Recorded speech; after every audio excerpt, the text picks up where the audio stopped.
I knew something was off when my dad asked me what color balloons I was getting for my wife's birthday dinner. Not if I needed help. Not if I'd like him to bring a cake. No, he wanted to know the color scheme. Like he was designing the whole thing. At the time, I brushed it off. Thought maybe he was just trying to show interest in his own weird way. But now, standing in the middle of a fancy restaurant decorated with Happy Birthday Emma banners, while everyone sang to my stepsister and my wife stood frozen beside me, blinking away tears, I realized that wasn't curiosity. That was reconnaissance. And I'd walked right into an ambush. Let me rewind. My name's Drew, I'm 33, and I'm one of those people who doesn't throw parties for myself. I don't need confetti or cake or a big surprise to feel loved. But my wife, Lila, she's the kind of person who plans scavenger hunts for our anniversary. She leaves notes in my car before I drive to work. She always remembers everyone's birthdays, even for my coworkers she's never met. She gives so much of herself to others and never asks for anything in return. So this year, for her 30th birthday, I wanted to do something special. Something that made her feel just as seen and celebrated as she makes everyone else feel. Now, here's where my family dynamics start to come in. My parents divorced when I was a teenager, and my dad remarried a woman named Cheryl a few years later. Cheryl came with her own daughter, Emma, who was about 4 years younger than me. At first, I didn't mind her. She was bubbly, talkative, a little too into drama club, but she was a kid. Things only started to shift as we got older, especially after my dad started treating her more like a real daughter than me. Like when I graduated college and all I got was a congrats text while Emma got a brand new car for passing her driver's test. Or when my dad skipped my wedding rehearsal dinner because Emma's performance was opening night. It wasn't just favoritism, it was erasure. And Cheryl? She only made it worse. Always doting on Emma. Always calling me the quiet one, like it was some kind of defect. I learned to keep my distance. Be polite. Not make waves. But this was different. This was for Lila. And Lila, bless her heart, always tried to include my family, even when I didn't want to. She never once said a bad word about Emma, even after she wore a white dress to our wedding and gave a toast that somehow included her own birthday halfway through. I still remember Lila's tight smile, the way her fingers clutched mine under the table. She's just young, she whispered. Let's not ruin the night. So this year, I was determined to give Lila the perfect night. I picked her favorite restaurant, a cozy Italian place tucked downtown with candlelight and live violinists. I called them weeks in advance, reserved the back room, customized the menu to include all of Lila's favorite dishes. I even designed a slideshow of our memories to play on the little TV screen above the fireplace. I made sure the flowers were yellow, her favorite, and that there were exactly 30 candles on the cake. Every detail, I triple-checked. I invited her friends, her co-workers, even her old college roommate who flew in just for the night. And yes, I invited my dad, Cheryl, and Emma, because Lila would want them there. Because I still believed, in some naive corner of my brain, that maybe, just maybe, this could be the moment my dad stepped up, acted like a real father. The first weird moment happened a week before the dinner. My dad called me, said he had some updates on the party. I froze. What updates? I asked. You're not planning anything, are you? He chuckled. Just thought I'd take a little pressure off you, son. You've got a lot on your plate. I tried to stay calm. I already handled everything, Dad. Just show up. That's all I need. Got it, he said a little too fast. Of course. Just show up. Then the day before the dinner, I got a text from Cheryl. Just a smiling emoji. No context. Followed by, Emma's going to look so cute tomorrow. I stared at my phone. What did that mean? I typed back. You mean Lila, right? No response. The next morning, Emma posted an Instagram story of her getting a blowout and her nails done. Big night coming was the caption. Not a mention of Lila. My stomach started to churn. I told myself I was overthinking. Maybe she had another event. Maybe she was just dressing up to support my wife. Maybe I was paranoid because of years of feeling second tier. But nothing could have prepared me for what happened that evening. We arrived at the restaurant right on time. Lila looked stunning. Light blue dress. Hair curled just the way she liked it. She squeezed my hand as we approached the door. You didn't have to do all this, she whispered. I wanted to, I said. You deserve it. I opened the door. And that's when it hit me. The first thing I saw was pink. Pink balloons, pink streamers, a massive banner stretched across the wall. Happy 26th birthday, Emma. Her name was written in glitter. On the tables were little printed cards that read Emma's Night. And the cake. Oh God, the cake was a three-tiered monstrosity with her face printed on the top. I turned to Lila. Her face was pale. Her mouth opened, then closed. And then the worst part. The room erupted in song. Happy birthday to you. Happy birthday, dear young May. Lila didn't move. Emma came bouncing up, wearing a tiara. A literal tiara. Drew. Lila. You made it, she squealed, pulling Lila into a hug like nothing was wrong. Isn't this amazing? Dad and Cheryl did everything. I had no idea. Neither did we. My dad approached, clapping me on the back like he hadn't just committed social arson. We figured we'd combine the celebrations. 2 birthdays, 1 big night. Efficient, right? I stared at him. This isn't her birthday. Her birthday is in July. He grinned. Well, we're celebrating it tonight, aren't we? Lila pulled away gently, her eyes glassy. She didn't say anything. She just walked toward the bathroom, shoulders shaking. I stood frozen, fists clenched. That was the moment. The moment I realized this wasn't a mistake. This wasn't poor communication or cluelessness. This was deliberate. This was a takeover. And I wasn't just going to let it slide. I took a deep breath, turned slowly back toward the room, and scanned every smug, unbothered face in the crowd. That's when I knew. This was war. I didn't follow Lila right away. Somehow, I knew she needed a moment alone, and honestly, I wasn't sure if I could trust myself not to explode. I just stood there in the doorway, trying to catch my breath. My hands were still half curled into fists, and I could feel my nails pressing into my palms. My ears were ringing, but not from the noise. From the rage. From the disbelief.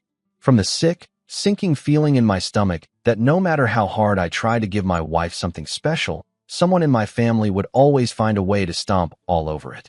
I don't know how long I stood there, but eventually someone shoved a plastic flute of champagne into my hand. Loosen up, Drew, Cheryl said, laughing. You look like someone died.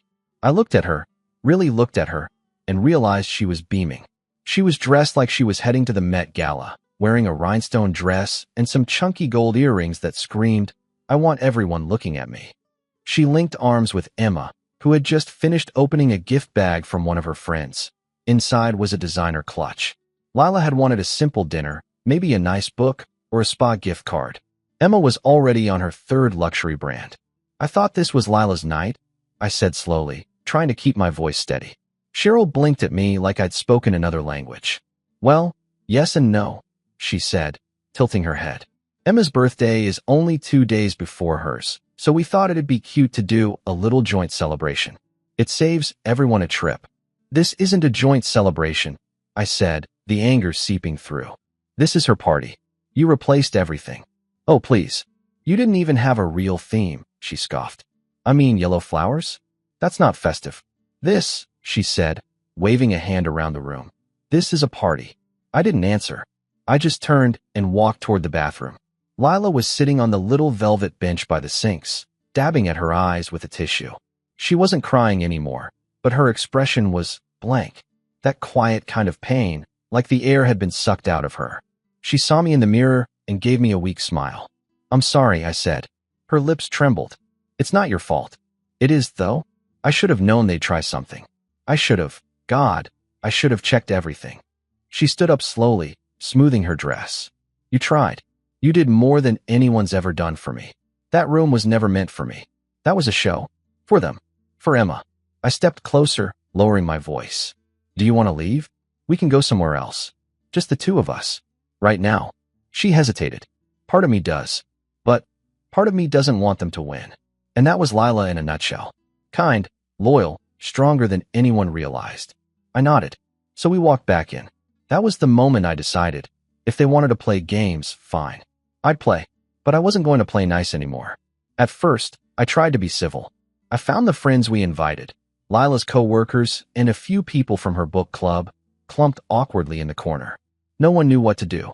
They'd arrived expecting a birthday dinner for Lila, and now they were sitting under a banner with someone else's face on it.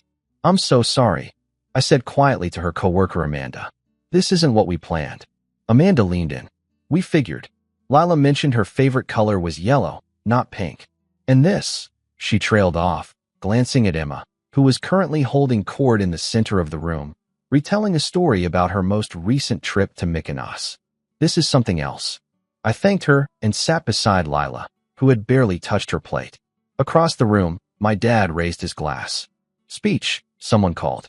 I groaned under my breath. My father stood. Everyone, can I have your attention? He said, clinking his glass. We're here to celebrate someone very special tonight. Someone who lights up every room she walks into, who brings so much joy to all our lives. Our dear Emma. Applause erupted. Emma did a little princess wave from her chair. Lila stared at her plate. And of course, he added, almost as an afterthought, we'd also like to wish Lila a happy birthday as well. There was a scattered clap. Someone coughed. Emma stood up, took the mic from the DJ.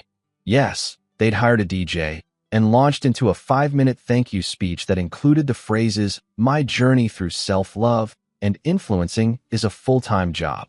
When she finally sat back down, the music blared again, some bass-heavy pop song, and Cheryl pulled my dad up to dance.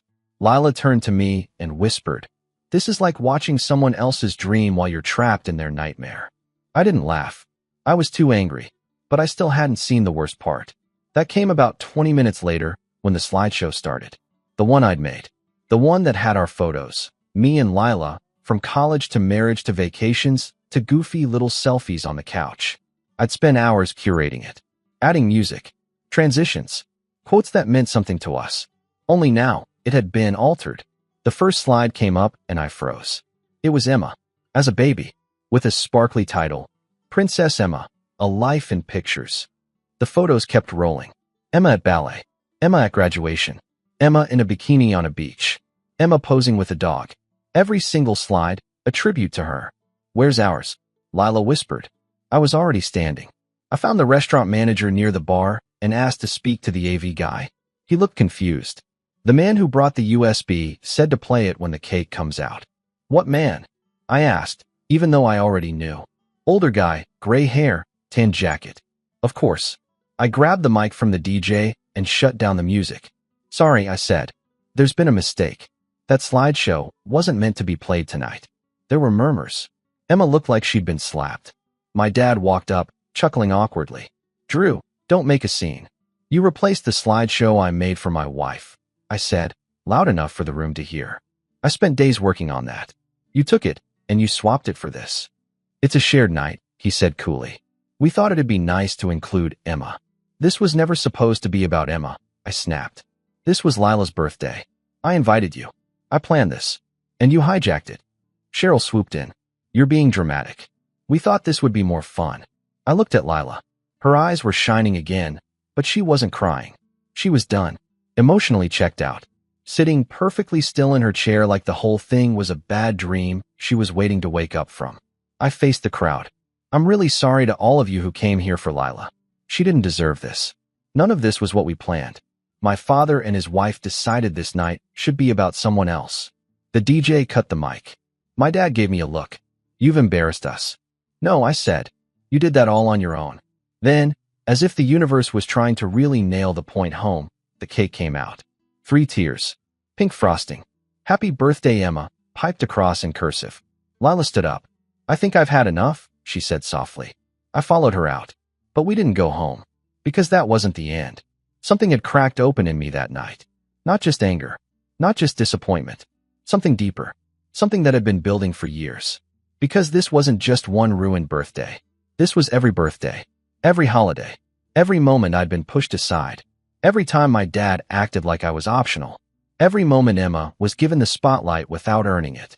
Every time Cheryl made my wife feel small. It was all adding up. And I was done. No more polite smiles. No more quiet tolerance. I was going to make this right. But not by yelling. Not by arguing. No, I had a better idea. And once the plan started taking shape in my mind, I couldn't stop it. It was too perfect.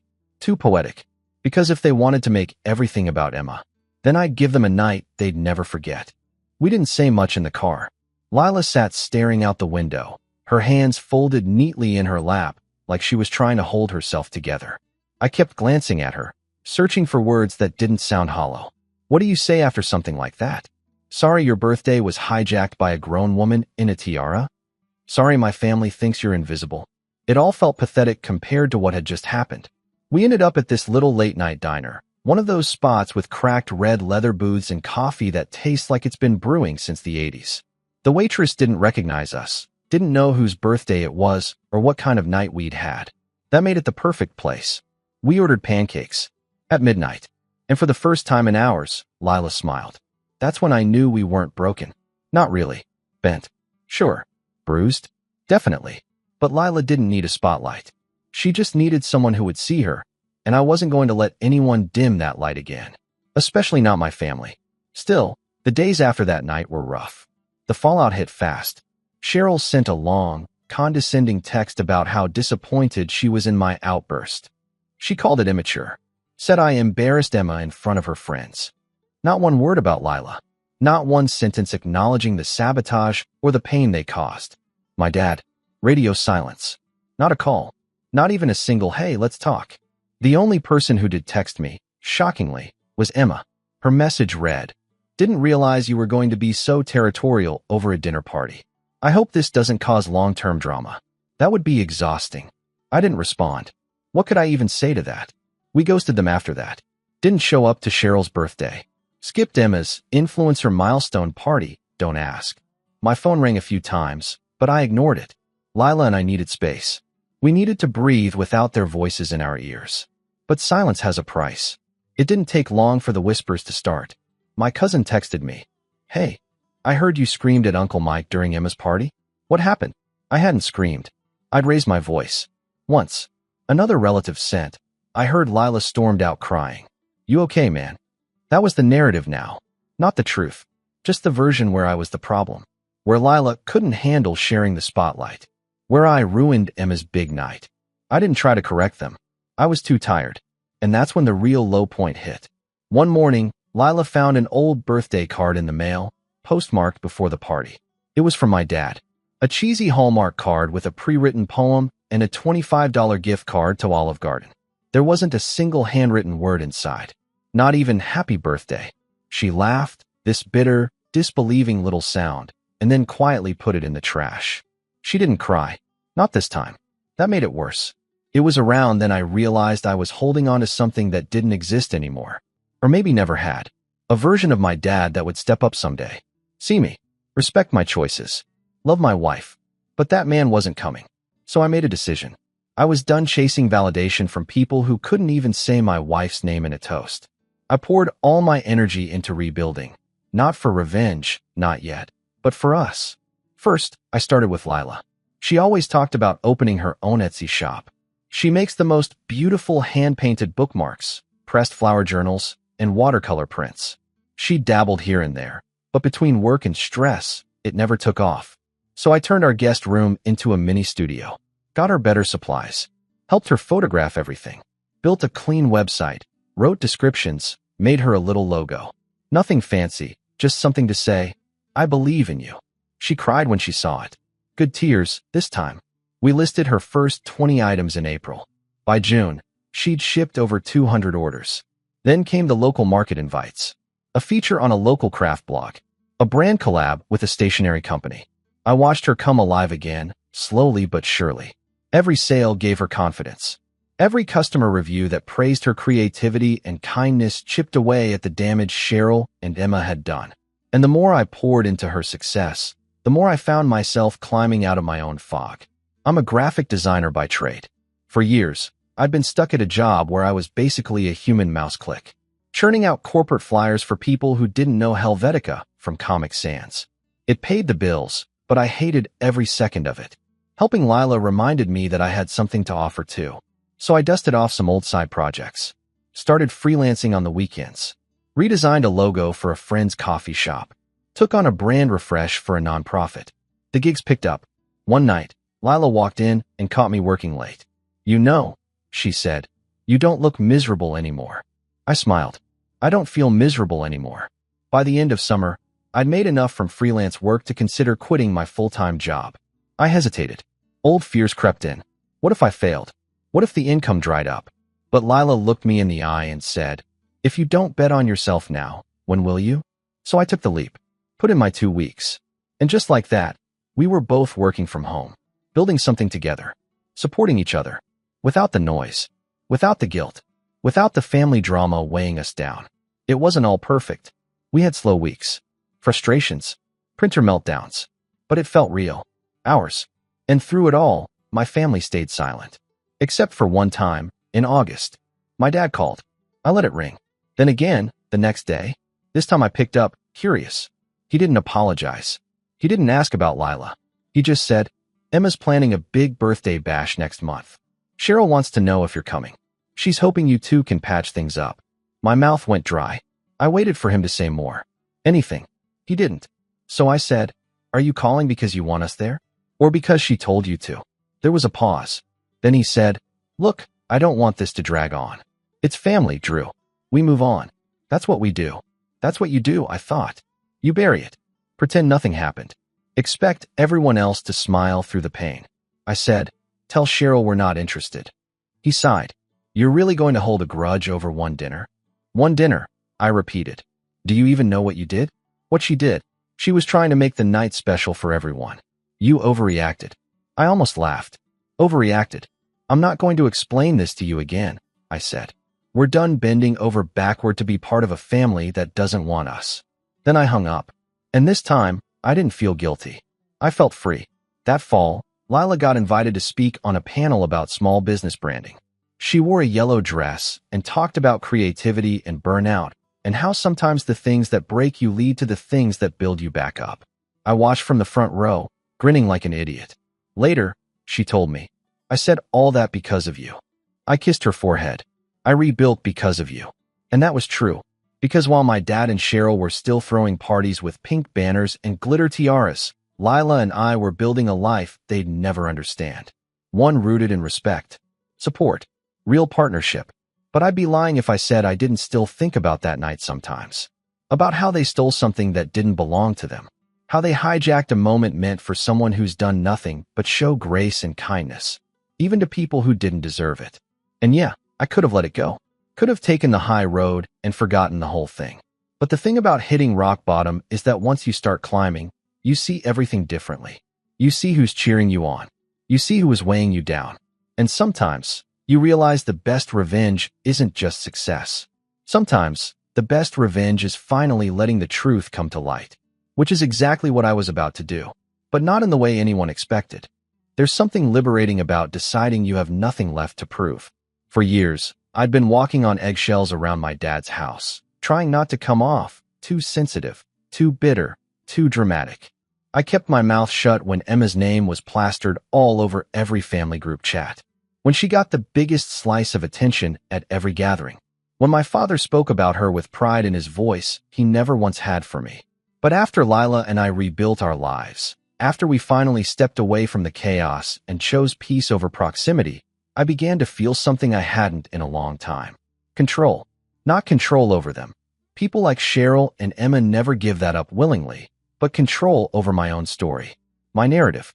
And the more I leaned into it, the more I realized this wasn't about petty revenge. It was about setting the record straight, about standing up for the woman I loved, and maybe giving them a little taste of their own medicine. It all started with a message request. A woman named April reached out on Instagram. I didn't recognize her at first, but when I clicked her profile, I saw a familiar face. She'd been one of Emma's bridesmaids at Cheryl's second wedding, back when Emma was still in high school. Her bio said she was now a lifestyle blogger, and judging by her 40K followers and well-curated brunch posts, she was doing well for herself. Her message was short. Hey Drew, I know this is random, but I've been meaning to say, I was at that birthday dinner. What they did to Lila was disgusting. I'm so sorry. That caught my attention. I thanked her, and we started chatting. Turns out, she had been at the dinner as a +1 of one of Emma's influencer friends. She'd only come for networking, but ended up witnessing the whole train wreck. You could feel how awkward it was, she wrote. And Emma acting like it was totally normal? Gross. Then she sent me a photo. It was from that night.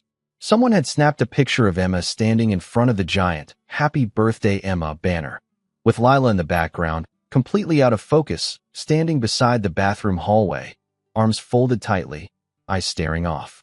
The contrast was brutal. April followed it up with, honestly, if people knew how calculated Emma and Cheryl are, their perfect image would crumble overnight. I asked her what she meant. And that's when things started falling into place.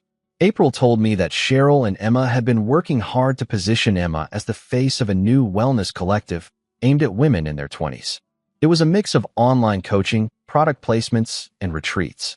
Very curated, very aesthetic, all about empowerment and inner peace. Emma had even launched a new Instagram under the brand name Glow with Emma, filled with pastel quotes and daily affirmations. The account had just passed 100K followers. She wants to be a brand, April said.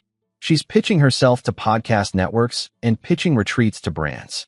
If something ugly went public, that image would crack real fast. Now, let me pause here and make something clear. I wasn't out to destroy anyone's life. But when someone builds a public persona on lies that hurt the people I love, I think it's fair to shine a little light on the truth. Not as vengeance, but as balance. And now, I had a window. Over the next few weeks, I did my homework. I combed through every public video, every caption, every Emma tip of the day she posted. Most of it was harmless fluff. How to do a vision board, how to drink more lemon water, but sprinkled in were subtle digs. Passive-aggressive phrases like, don't let jealous people dim your shine, or surround yourself with people who celebrate you, not compete with you. One post stood out. It was a video with soft piano music where Emma looked tearfully into the camera and said, when people tried to sabotage my birthday, I didn't fight back. I chose love, because that's who I am. It had over 600,000 views. The comments were full of hearts and, you're so strong. And people can be so toxic, girl. I felt sick. Lila hadn't even spoken at that dinner. She didn't storm out. She didn't scream. She quietly left after being ignored and humiliated. And now she was being cast as the villain in Emma's self-pity saga? No, not this time. That's when I started planning. The timing was too perfect. Emma's upcoming Glow with Emma launch event was scheduled for October. An in-person retreat where she was charging $800 per person for a weekend of emotional release, luxury picnics, and sisterhood. She'd booked a vineyard 2 hours away and already had over 150 people signed up. And guess who else was planning to be there? Cheryl. She was handling the registration and logistics, and, according to April, was using her husband's connections, aka my dad, to secure permits and press coverage. They even had a local lifestyle magazine scheduled to attend and run a feature piece on Emma's rise as a wellness influencer. It was all about image, which gave me the perfect target. I didn't want to crash the event. I didn't want to make a scene. I wanted to undermine the foundation, quietly, surgically, just like they'd done to Lila. First, I made a call to a friend of mine named Jalen. Jalen runs a small production studio and used to freelance with me on graphic design projects. He also happens to be dating someone who works at the very magazine set to cover Emma's retreat. I asked him, off the record, if they'd be open to a fuller picture of the event and its host. He hesitated. You're not asking me to sabotage a story, are you? No, I said. I'm asking you to make sure the story is real. Because the woman they're planning to spotlight built her brand on someone else's tears. And I have the receipts. I sent him the video clip of Emma's fake crying. Then I sent him the picture April had taken at the dinner, the one with Lila blurred in the background. Then I sent him a private document I'd been working on for weeks, a detailed timeline of what actually happened at the birthday dinner, with quotes, photos, screenshots of Cheryl's text, Emma's passive-aggressive messages, Lila's original birthday invite design, even the invoice from the restaurant showing my name as the one who paid the deposit. Jalen whistled. You weren't kidding. He promised to pass it along. Next, I called Amanda, Lila's co-worker who had been at the dinner, and asked if she'd be willing to share her version of events with a writer from the magazine, anonymously. She didn't even hesitate. Absolutely. What they did to Lila was vile. Then I reached out to April again. I've got something, she said. Screenshots from a group chat Emma was in with some other influencer girls. She was bragging about how she stole the party and how Drew will get over it once he sees how much press I get. Want him? Yes, I said. Yes, I do. At that point, I was building a case file bigger than a courtroom drama, and I wasn't planning to just hand it over to the press. I had a more poetic idea. I built a website. A clean, simple one. It didn't name names. It didn't accuse anyone of anything directly. It simply laid out a story, told from the perspective of a husband trying to do something kind for his wife, and how it was quietly hijacked. It included excerpts from the speech I would have given that night. It included photos, quotes, and a gentle reflection on what happens when people prioritize attention over kindness. The title? This was her night. I didn't publicize it. Not right away. I waited. Because there was one more piece. One thing that would guarantee it couldn't be ignored. Lila. I asked her if she wanted to write something for the website. Something small. Just a note. She stared at the blank page for a long time. Then she wrote, I never wanted a spotlight. I just wanted to feel seen. It's hard to explain what it's like to be erased in real time, to have people smile at you while tearing your name off the wall. But I've learned that silence is not grace. Kindness doesn't mean surrender. And I'm not invisible anymore. When I read it, I knew we were ready. All we had to do was wait for the event. And when Emma's big day arrived, when the magazine posted their glowing pre-event teaser, when the guests began flooding the vineyard in sundresses and flower crowns, I activated the site. One link, one anonymous Twitter post, one Reddit thread, and within hours, this was her night started making the rounds. Quietly, subtly, until it wasn't so quiet anymore.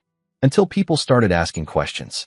Until someone at the retreat whispered, Hey, did you read that post? And that's when the real fallout began. The first text came in 2 hours after I launched the site. It was from April. People at the retreat are whispering. Some of them are literally reading it on their phones while Emma's talking. I sat on our back porch, phone in hand, Lila beside me, both of us watching the sun dip behind the neighbor's fence. The air was still, like it was holding its breath. Then the second text came. Amanda this time. The article's been pulled. I blinked. What article? I wrote back. The profile piece. On Emma. It's gone. The mag just deleted the teaser from Insta 2. Whole comment section disappeared. I refreshed the page myself. Gone. Vanished without a trace. Emma had spent the last 3 months promoting this event like it was her coronation. She teased it on every platform, hinted at exciting coverage, promised her followers something that would put Glow with Emma on the map. That profile was the centerpiece of her personal brand. Now, poof, I turned to Lila. They pulled it. She tilted her head. Already. Yup. She smiled, but didn't say anything. She didn't have to. By the next morning, things were spiraling. Emma posted a vague story, just a blurry selfie of her with the caption, When people try to drag your name through the mud because they can't stand your light. It got traction, sure. But in the comments, the tone had shifted. People weren't clapping back at the haters anymore. They were asking questions. One user wrote, Are you talking about that story going around about the birthday party? Is it true? Another posted, I really hope this isn't about the girl whose dinner got hijacked. That was awful. Emma didn't respond. Instead, Cheryl stepped in. She posted a long-winded Facebook status calling the whole thing a cruel smear campaign from a bitter ex-family member and accused certain people of spreading lies to ruin a young woman's career. It would have sounded more convincing if she hadn't ended it with, Some people just can't handle when others shine brighter than them. That line backfired spectacularly. A few of Cheryl's own relatives, yes, her own, started commenting under the post. I was at that dinner. One cousin wrote. Lila looked like she was going to cry the whole night. You guys didn't even acknowledge her. Someone else wrote. This isn't the first time Emma made everything about herself. I remember when she wore white to Drew and Lila's wedding. Then came the screenshots. Anonymous accounts began posting bits and pieces of the group chat April had leaked to me. The one where Emma bragged about hijacking the party, how she deserved a big night, and how Lila should be grateful for even being mentioned. They weren't doctored. There was no spin. Just plain, brutal honesty. Emma tried to deny it. Said the messages were fake. Then one of the girls in the chat confirmed it was real. The dominoes fell hard after that. Sponsors started quietly distancing themselves. A wellness tea company removed Emma's discount code from their website. A skincare brand untagged her on their product page. The Glow with Emma account started bleeding followers. 10K in a day, then 20K. Her retreat attendance for day 2 dropped by nearly half. People left the vineyard mid-session. No shouting, no picketing, just quiet disappointment. Just people who didn't want to support someone who built her empire on erasing someone else's joy. Lila didn't post anything. She didn't need to. The story, her story, had done what it needed to. For the first time in years, my side of the family saw the truth. A few relatives reached out. Some apologized. Some just said they finally understood. I didn't respond to most of them. Not out of malice, just peace. Sometimes people need to sit in the silence they created. The only call I did take was from my dad. He sounded tired, embarrassed, like someone who realized the golden pedestal he'd built was now wobbling. I didn't know it was that bad, he said quietly. You never wanted to know? I replied. He was quiet for a moment. Then, is there any way we can fix this? I looked across the room at Lila, who was sitting at her desk, gently packing a new journal order into tissue paper, humming under her breath. No, I said, but we're okay. We're more than okay. He sighed. I'm sorry, Drew. For all of it. I believed him. But I also knew that sorry didn't put the candles back on Lila's cake. It didn't give her back the toast she never got, the slideshow she never saw, or the look on her face when we walked into that restaurant. So I said, I appreciate the call, and hung up. And that was the last time I spoke to him. The months that followed were quiet, peaceful. Lila's shop kept growing. She started donating a portion of her sales to women's shelters. She got invited to a local artist collective. One of her bookmarks ended up in a celebrity's book club post. I took on more design clients. Launched a small business course online. We collaborated on a series of journal templates and digital art packs that took off more than we expected. Our home felt lighter. No more tiptoeing around texts from Cheryl. No more should we go to this thing for Emma debates. We were just us. Happy. Whole. Building something with no strings, no shadows. And Emma? She tried to claw her way back. Posted teary-eyed apologies that felt more like damage control than reflection. Rebranded her account twice. Changed her profile bio from Glow with Emma to just a girl trying to heal. But the internet doesn't forget. The damage was done. And the funny thing? I never revealed it was me. The site? Still anonymous. Still live. Still circulating every few months when someone rediscovers it. The truth didn't need my name attached. The story spoke for itself. Some say revenge is best served cold. But I think the best revenge is clarity. Not chaos. Not confrontation. Just the calm unveiling of the truth and watching it do what it always does. Set people free. One afternoon, about a year later, Lila and I returned to the restaurant where it all happened. They'd remodeled since then, new paint, different lighting, even some new staff, but the back room was still there. We asked for it. The hostess paused. Special occasion? Lila smiled. Yes, she said, reaching across the table to take my hand. It's his birthday. And this time, when the cake came out, it had both our names on it.